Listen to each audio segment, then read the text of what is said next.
Bueno, mi nombre es José Zapata Aguilar.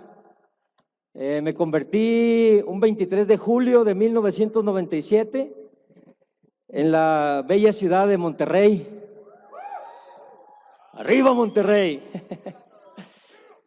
Y por la gracia de Dios, mi esposa y yo tenemos casi ya 2 décadas sirviendo en el ministerio, a tiempo completo o siendo pagados.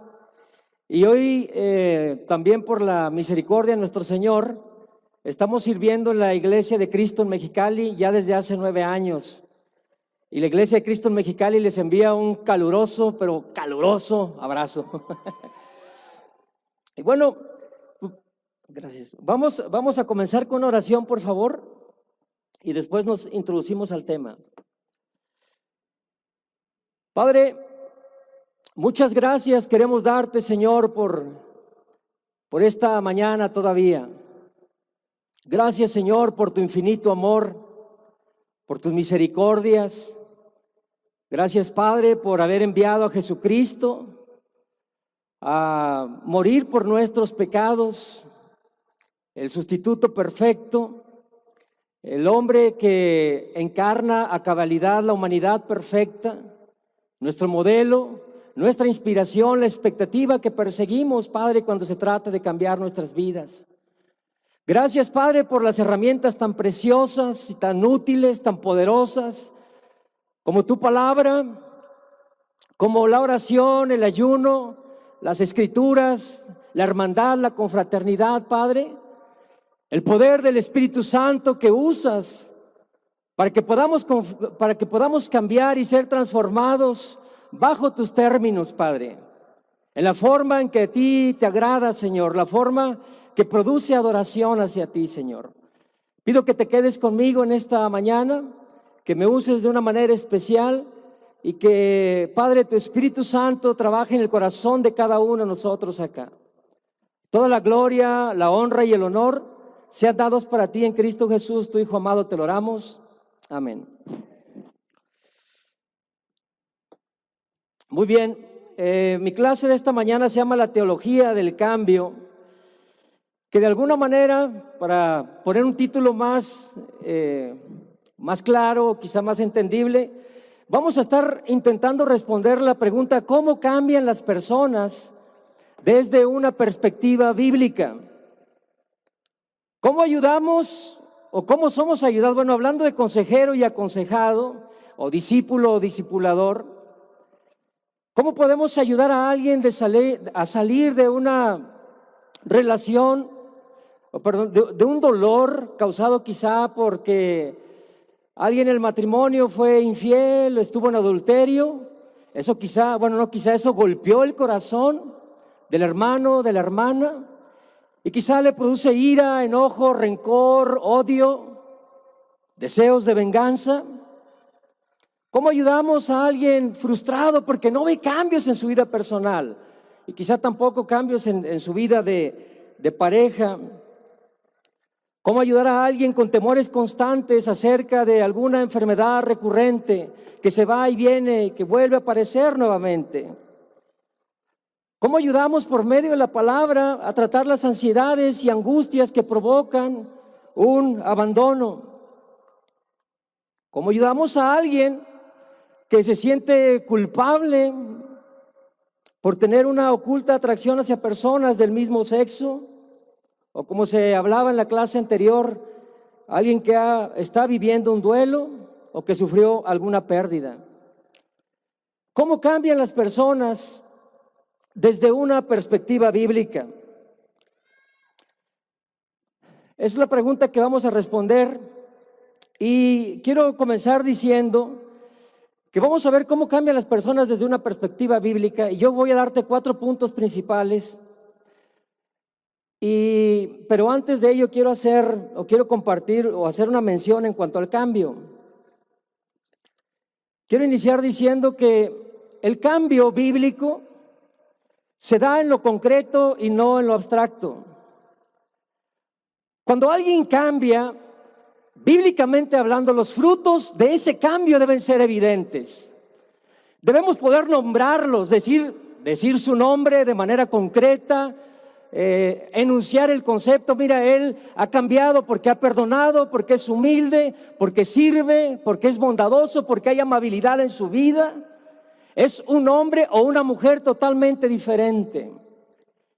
Y estamos hablando de cambios que deben ser evidentes, pero también cambios completos. Porque el cambio bíblico no se detiene en la simple moralidad, no se trata solamente de ser hombres buenos, mujeres buenos, el buen vecino, el buen compañero de trabajo. Se trata que nuestros cambios glorifiquen a Dios, manifiesten a Dios, que las personas puedan ver la obra de nuestro Señor Jesucristo en nuestras vidas.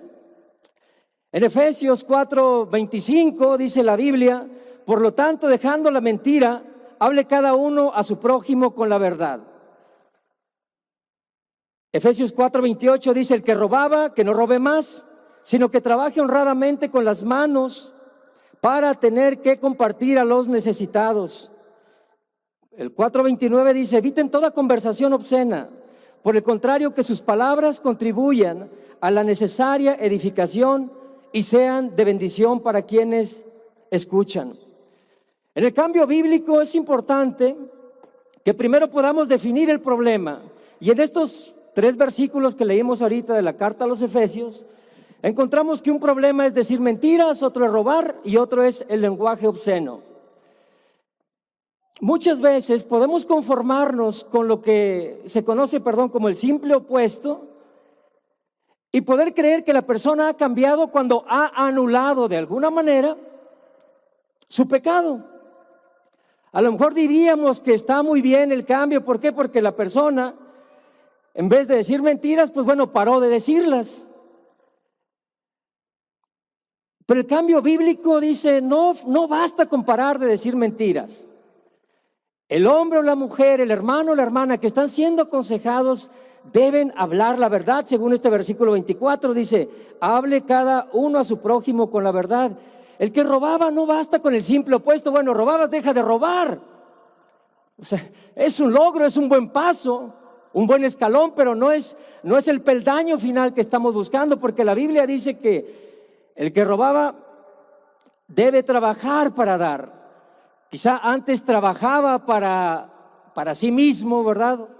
Pero ahora trabajaba para quitar, pero ahora el llamado es trabajar para dar. En cuanto al lenguaje obsceno, quizá nosotros de una manera natural o humana podemos conformarnos con que la persona pare de usar ese lenguaje obsceno y quizá use un vocabulario más amable. Pero en el cambio bíblico, el hermano o la hermana, el discípulo o la discípula deben utilizar palabras que edifiquen. Porque Efesios 4:22 dice: con respecto a la vida que antes llevaban, se les enseñó que debían quitarse el ropaje de la vieja naturaleza, la cual está corrompida por los deseos engañosos, ser renovados en la actitud de su mente y ponerse el ropaje de la nueva naturaleza, creada a imagen de Dios en verdadera justicia y santidad. ¿Qué tenemos aquí? Dice la Biblia que hemos de quitarnos algo y después pasar por un proceso en nuestra mente, en nuestro corazón, dictado por Dios, para que no solamente quedamos desnudos, o sea, ya me quité ese viejo ropaje y estoy en ceros, ¿verdad? Ni para bien ni para mal. No, la Biblia dice: debe quitarse el ropaje, la vieja naturaleza, ser renovados en la actitud de su mente y ponerse el ropaje de la nueva naturaleza. ¿Sabes una cosa? El simple opuesto o el cambio simple es un buen comienzo, pero no nos sirve de mucho, porque no nos ayuda a glorificar, a exaltar y a que las personas puedan conocer a Dios. Cuando yo uso palabras que edifican, uso palabras de fe, palabras de esperanza, palabras o vocabulario cristiano, no meramente por enunciarlo, pero cuando de corazón lo creo y lo siento, Dios está siendo glorificado y estoy transmitiendo, estoy compartiendo, estoy permeando a Dios en la vida de otras personas, en el corazón, en la mente de otros. Entonces, al ver Efesios 4:22 al 24, podemos ver que hay una transformación en la mente del hermano o la hermana, y esta no se queda en blanco solamente. ¿Cómo cambian las personas de acuerdo al modelo bíblico? Bueno, primer punto, cuando hay una visión del mundo centrada en Dios. Pongo los conceptos técnicos en letras más pequeñas y entre paréntesis. Cuando hay una visión del mundo centrada en Dios. ¿De qué estamos hablando? De que nos interesa la perspectiva que Dios tiene acerca del hombre y no la que el hombre tiene acerca de sí mismo. Nos interesa qué dice Dios del hombre, qué piensa Dios del hombre, cómo lo define, cuáles son los problemas más profundos que Dios dice que el hombre tiene. Y nos interesa también escuchar cuáles son las soluciones que Él ha propuesto para nosotros. De nuestros dolores más agudos, temores, inseguridades, miedos, pecados. ¿Qué es lo que Dios propone? Cuando hablamos de esto, estamos entrando en terrenos de la consejería bíblica. Y la consejería bíblica, definida por Michael Mahoney, es la aplicación de la palabra de Dios al problema del hombre. Dios, quien creó al hombre, es el único capaz de entender y redimir al hombre, de sanar su alma y sus problemas más profundos. La aplicación de la palabra de Dios al problema del hombre. Entonces, cuando hablamos de consejería bíblica y hablamos de cambios desde la perspectiva bíblica, estamos hablando de la aplicación de la mente, del corazón, de la sabiduría, del amor de Dios a nuestra vida. Él sabe nuestras necesidades más profundas y Él tiene exactamente lo que nosotros necesitamos. Entonces, ¿cómo cambian las personas desde una perspectiva bíblica? Cuando hay una visión del mundo centrada en Dios. Además de ello, cuando el consejero y el aconsejado, si gustas ponerle discipulador y discípulo, o hermano, ¿verdad? Finalmente cualquier charla que estemos teniendo para ser más como Cristo, ¿verdad? Cuando el consejero y el aconsejado poseen un sano entendimiento doctrinal o una sana teología. ¿Qué nos interesa aquí? Aquí nos interesa una formación bíblica. Una formación bíblica que sea sólida, centrada en el Evangelio, con arraigo escritural. Es muy importante que esto suceda. Ahora bien, con esto no quiero decir que todo aquel que no ha estudiado en seminario, en instituto o en alguna universidad cristiana no puede aconsejar, y que tampoco el aconsejado, porque no ha estudiado en esos lugares, tampoco puede recibir consejería. Pero sería ideal, sería muy bueno y altamente recomendable que pudieras estudiar en un lugar como estos, porque definitivamente pueden ayudarte a formar el corazón y la perspectiva bíblica mucho mejor. Mira, en temas de consejería bíblica, y no solo en esa disciplina, pero podemos hablar, creo firmemente que un evangelista, un maestro, un anciano, un consejero, cualquiera de ellos debemos tener un tronco común, una doctrina fundamental. Es importante que creamos muy igual, que entendamos de la misma manera qué es el pecado, cómo impacta, cómo destruye, cómo daña al ser humano. Es importante que entendamos la doctrina de Dios. ¿Quién es Dios? La doctrina de nuestro Señor Jesucristo, su obra, su vida, el cambio, la esperanza que trae nuestras vidas. Es importante que entendamos la doctrina del Espíritu Santo, porque es el agente de cambio, entre otras. Y cuando podemos entender esto, cuando tenemos el mismo entendimiento acerca de las doctrinas fundamentales, esto puede trabajar, esto puede funcionar de acuerdo a lo que estamos buscando. Nos interesa una formación bíblica que no disfrace de cristiana una filosofía de cambio secular. A veces encontramos material, pensamientos o escritos muy buenos o que consideramos muy útiles para el cambio, y de pronto comenzamos a relacionarlos, mira, con esta escritura, con esta otra, y de pronto decimos, ¿sabes qué? Mira, pues tráete estos versículos y pégaselos aquí a esta filosofía de cambio. Y luego y creemos o pensamos que ya estamos haciendo consejería bíblica. Pero cuando hablamos de consejería bíblica no se empieza así.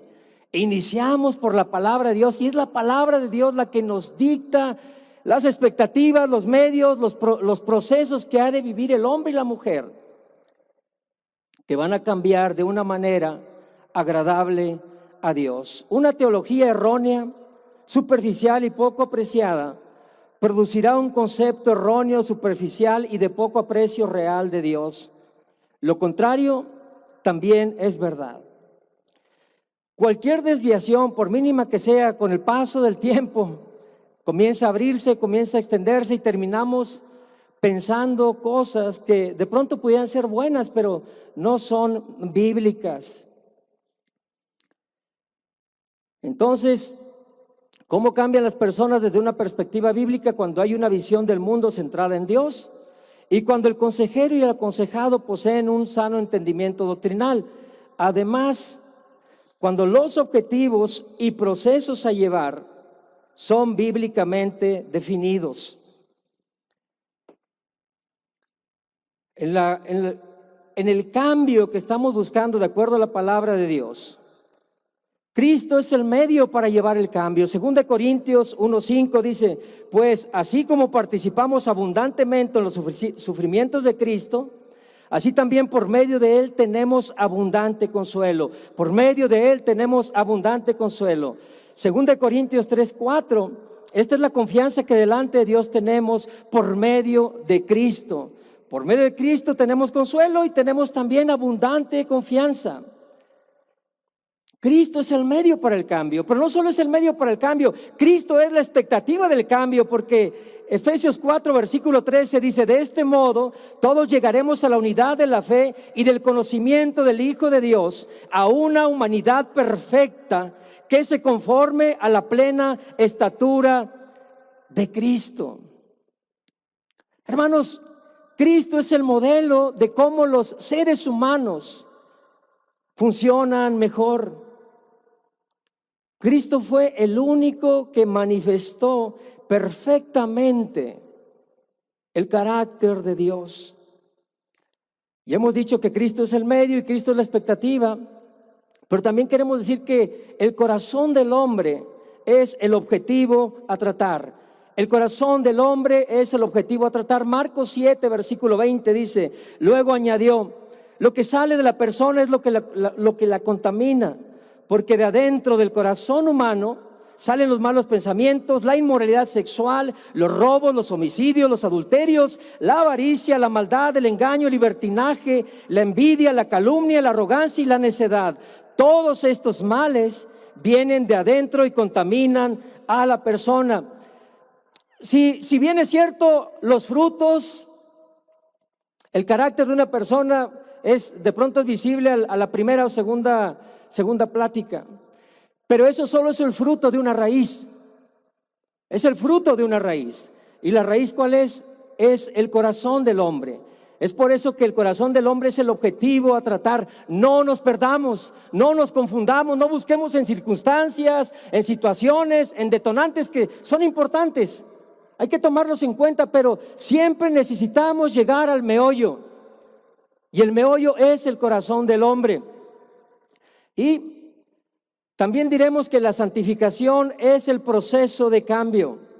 2 Corintios 7:1 dice, como tenemos estas promesas, queridos hermanos, purifiquémonos de todo lo que contamina el cuerpo y el espíritu, para completar en el temor de Dios la obra de nuestra santificación.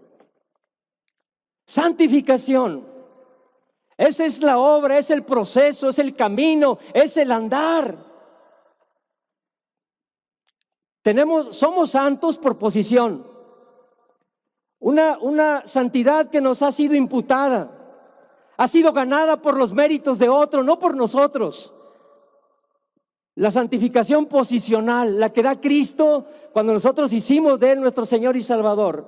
Pero hay otra santificación que sucede progresivamente, es experimental, es práctica y que se va evidenciando mes con mes, día con día, año con año y todo el tiempo que tengamos de cristianos. Y es increíble porque mientras vamos viviendo este proceso y con el favor de Dios nos volvemos más viejos, vamos siendo más a la estatura y al tamaño de nuestro Señor Jesús. La santificación es el proceso de cambio del cual nosotros hemos de ser partícipes, teniendo al Evangelio como base. El Evangelio como base.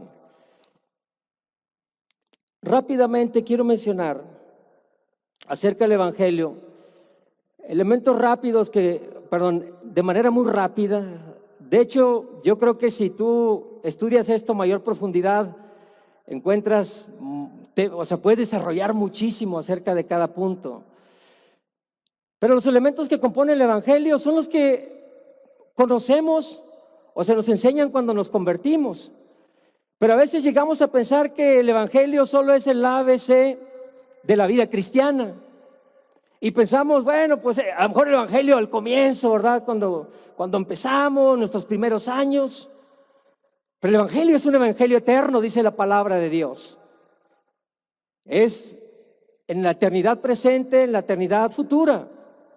Sí, debe tener el poder de seguir impactando nuestras vidas. Bueno, Dios creó todo lo que existe, el hombre ha pecado contra Dios, eso desata su justa ira, pero en su bondad, ¿verdad? En su amor, Dios envía a Jesús a morir por nuestros pecados. Dios lo levantó de entre los muertos y Dios espera fe y arrepentimiento del hombre. Toda situación de nuestra vida cristiana en algún punto debe encajar ahí, debe estar ahí. Diagnosticada, tratada, ayudada, inspirada, debe ser ahí.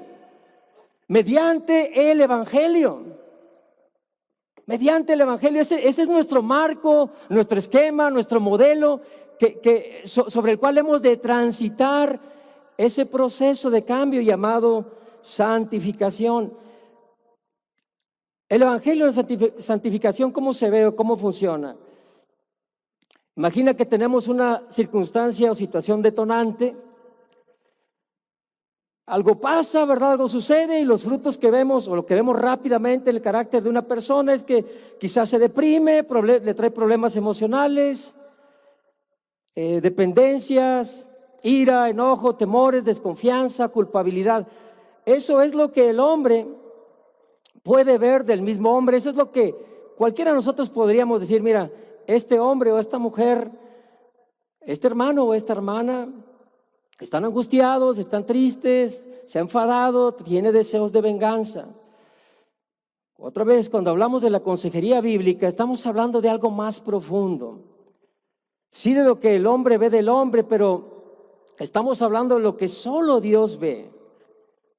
O sea, Dios ve al hombre interior. Y cuando ve al hombre interior, tiene el lugar para asomarse y para darse cuenta de o para manifestar lo que hay en el hombre, pues es su corazón. Es su corazón. Malos deseos, inmoralidad sexual, robos, homicidios, Marcos 7, del 20 al 21 que hablamos ahorita. Pero la parte o el desafío para nosotros, imagínate, estamos en esta situación. Estamos aquí. Hay algo en el corazón del hermano. El punto es cómo lo vamos a tratar. Podemos tratarlo con el Evangelio o podemos tratarlo con alguna otra filosofía de cambio distinta. Pero si tú vas a tratar esta situación en base al Evangelio, vas a tener que pasar por la cruz. Vas a tener que pasar por el sacrificio precioso de nuestro Señor Jesucristo. Y en la cruz hay una serie de cosas. Hay pecado, hay maldad, hay traición, hay sufrimiento, hay injusticias. Pero también hay perdón, hay esperanza, hay sueños, hay anhelo. Hay una humanidad redimida. Hay esperanza de cambio para nosotros, hay resurrección, hay una nueva vida, hay esperanza de vida eterna. O sea, muchas cosas giran en torno al Evangelio. Y cuando nosotros buscamos cambios basados en la perspectiva divina, es importante que consideremos todos estos elementos para poder ayudar efectivamente a nuestro hermano o hermana que se encuentra en una necesidad. El Evangelio. Entonces, cuando el Evangelio pasa por el corazón cambia. El corazón cambia. Y por consiguiente, ¿verdad? Dijimos ahorita, los cambios suceden en lo concreto. En lo concreto, no en lo abstracto. O sea, no podemos, bueno, mira, el Evangelio se le presentó, se habló de Dios, su situación tal y tal. En su corazón dice que ya lo ha captado, que lo entiende, pero ¿y los frutos? O sea, podríamos decir que en el corazón de él o ella es más amorosa, es más amoroso. Hay amabilidad, bondad, fidelidad, humildad, dominio propio. O sea, los frutos del Espíritu Santo que se pueden ver, se pueden enunciar. O sea, podemos ser objeto de ellos. Yo puedo sentir cuando alguien es amable conmigo. Tú puedes sentir, ¿verdad? También cuando alguien es bondadoso, manifiesta piedad hacia tu vida. O sea, sí podemos enunciarlo. Así trabaja el Evangelio en la santificación. ¿Cómo cambian las personas desde una perspectiva bíblica? Cuando hay una visión del mundo centrada en Dios, cuando el consejero y el aconsejado poseen un sano entendimiento doctrinal, y dijimos ahorita, cuando los objetivos y procesos a llevar son bíblicamente definidos. Además de ello, punto número 4, cuando el corazón está firme en su fe y considera las implicaciones de la misma. Cuando hablamos de la fe, no estamos hablando de asentir solamente de una manera mental al hecho de que, bueno, no, pues sí, Jesucristo es Señor y Salvador, Jesucristo es la respuesta. Así, a veces como una palabra muy, no, Jesús es la respuesta. Eso puede decirlo uno de manera verbal, pero el cambio sustancial pasa, sucede o se lleva a cabo cuando hay una fe firme y esta fe considera las implicaciones de la misma. En otras palabras, si vamos a utilizar la palabra de Dios para ayudar a alguien a salir de alguna situación complicada en su vida, va a haber demandas, va a haber enseñanzas, ordenanzas, va a haber palabra de Dios aplicada específicamente a su situación. Y el hermano o la hermana van a tener que decidir si obedecen o no a la palabra de Dios. Van a tener que decidir si son fieles a la Escritura o si toman cualquier otro tipo de pensamiento, incluso el personal, para decir, ¿sabes qué? Mira, pues que creo en Dios o la palabra o la Biblia, pero ¿sabes qué? Yo no puedo aquí, me cuesta, desafía mi carácter, mi persona. La Biblia dice que en realidad sin fe es imposible agradar a Dios, ya que cualquiera que se acerca a Dios tiene que creer que Él existe y que recompensa a quienes lo buscan. Dice también la palabra de Dios ahí, todos ellos vivieron por la fe y murieron sin haber recibido las cosas prometidas. Fijemos la mirada en Jesús, el iniciador y perfeccionador de nuestra fe, quien por el gozo que le esperaba soportó la cruz, menospreciando la vergüenza que ella significaba, y ahora está sentado a la derecha del trono de Dios. Ahí en la última escritura podemos tirarnos un clavado y vemos un problema de profunda angustia, de profundo dolor, de menosprecio, de vergüenza. Pero también vemos por otro lado, ¿verdad?, alguien centrado en lo que venía y lo traduce como gozo, el gozo que le esperaba, y por ello soportó la cruz. ¿Sabes? El cambio comenzará a suceder cuando la persona aprenda a adorar a Dios en su situación específica. Toda situación de dolor, de situación complicada, de miedos, de pecado, injusticias, toda situación es una situación especial para adorar a Dios en esa situación específica. Si tú tienes la perspectiva de cómo puedo yo adorar a Dios en mi sufrimiento, cómo puedo exaltarlo en mis dolores, en mis miedos, en mis temores, en mi humanidad, es una gran oportunidad para darle la gloria a Dios. No es una oportunidad para que nos vayamos a lo profundo y nos perdamos en N cantidad de cosas. Tenemos que ver de qué manera Dios puede ser glorificado ahí como lo fue en la cruz, el sacrificio perfecto de nuestro Señor Jesús. Como consejeros, como discipuladores, tenemos el objetivo de promover la fe que se traduce en una adoración sincera que exalta a Cristo sin importar las consecuencias. Una adoración sincera que exalta a Cristo sin importar las consecuencias. Este es tu corazón. Suponte que de alguna manera lo que pasa, sucede o llega ahí o se genera ahí es algún sentimiento, actitud o conducta derivada del pecado o de pecado.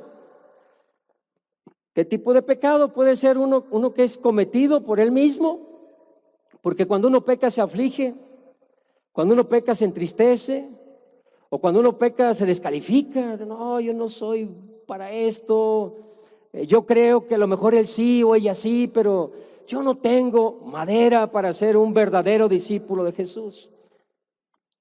Pecado cometido por otros hacia él, o sea, quizá tú sientes injusticias, dolores por injusticias, sufrimientos por traición, por abandono, pero finalmente lo que está surgiendo de ti es a lo mejor que no quieres perdonar o que quieres tomar venganza, no lo sé. Y pues por el pecado que es propio a la humanidad caída, ¿verdad? Aquello de lo cual no tenemos control. O sea, que sucede porque terceras o cuartas o quintas personas de rebote viene y te cae, ¿verdad? Y te pasa algo que no esperabas. Bueno, y aquí estamos ya por terminar, pero yo quiero que podamos pensar, porque decíamos ahorita que el cambio verdadero en el punto número 4, dijimos que se da cuando el corazón está firme en su fe y considera las implicaciones de la misma. Este es el momento de verdad, cuando hay que tratar el corazón. Esta es la prueba ácida. Aquí se ve si verdaderamente estamos cimentados en nuestra fe, porque la respuesta que nosotros demos a la situación que estamos viviendo, de alguna manera dirá en quién depositamos nuestra fe, en quién verdaderamente creemos, qué nos mueve o qué nos importa más, qué es lo más trascendente para nosotros en la decisión que estamos tomando. Porque sabes, si solo se trata de mitigar el dolor en el aquí y el ahora, si solo se trata de ser felices aquí o no me meto con nadie y todo ello, cualquier otra filosofía de cambio es buena, cualquier otra perspectiva, pero si se trata de realizar un cambio agradable a nuestro Padre del cielo, tenemos que pasar por la cruz. Y si nosotros obedecemos a nuestro Señor Jesús, el cambio esa es tierra fértil para que el cambio suceda. Porque Lucas 24:25 dice, tardos de corazón para creer. Y Romanos 10, versículo 8 dice, con tu corazón crees. El corazón es el que necesita ser convencido. ¿Y cómo puede ser convencido? Por medio de la palabra de Dios, por la obra y poder del Espíritu Santo, a través de la oración, de la súplica, del ruego, del ayuno. Hay muchas herramientas bíblicas que tenemos a nuestro alcance para poder tratar nuestro corazón con los medios que Dios nos proporciona. Porque sabes una cosa, al final todo se traduce en un asunto de fe. Todo es un asunto de fe. ¿Cómo cambian las personas desde una perspectiva bíblica? Cuando hay una cosmovisión teocéntrica, cuando el consejero y el aconsejado poseen una sana teología, cuando los objetivos son bíblicamente definidos y cuando el corazón está firme en su fe y considera las implicaciones de la misma. Muchísimas gracias a todos y que a Dios sea todo el honor y toda la gloria, hermanos. Amén.